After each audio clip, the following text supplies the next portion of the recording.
ஜோதி திறம்பாடி சூழ் கொன்றை தார் பாடி. நல்லா கவனிங்க, சிவபெருமான பாடுறது ஓகே, எதுக்கு கொன்றை மலரை பாடணும்? சிவபெருமானுக்கு கொன்றை வேந்தன் ஒரு பேர் இருக்கு.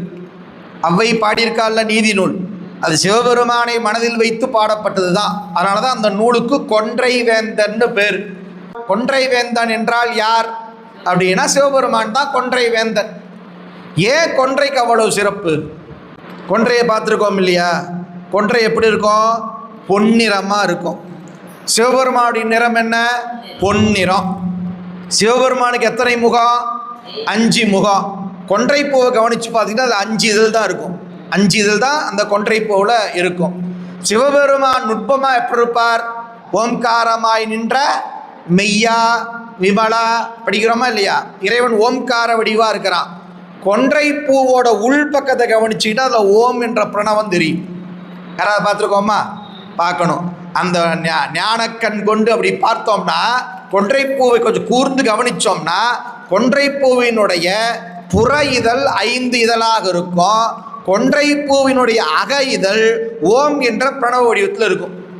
அப்போ அந்த கொன்றைப்பூவை நினைச்சாலே யாரை நினைச்ச மாதிரி?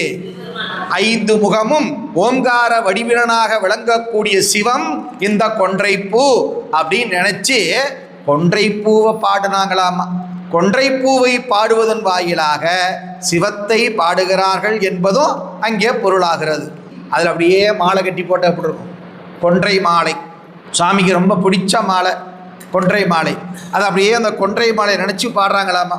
காதார் குளையாட பைம்பூன் கலனாட கோதை குழல் ஆட வண்டின் குளாமாட சீத புனலாடி சிற்றம்பலம் பாடி வேத பொருள் பாடி அப்பொருளாமா பாடி சோதி திறம் பாடி சூழ்கொன்றை தார் பாடி ஆதி திறம் பாடி அந்த மாமா பாடி பேதித்து நம்மை வளர்த்தெடுத்த பெய்வளை தன் பாதத்திரம் பாடி ஆடேலோரெம்பாவாய்.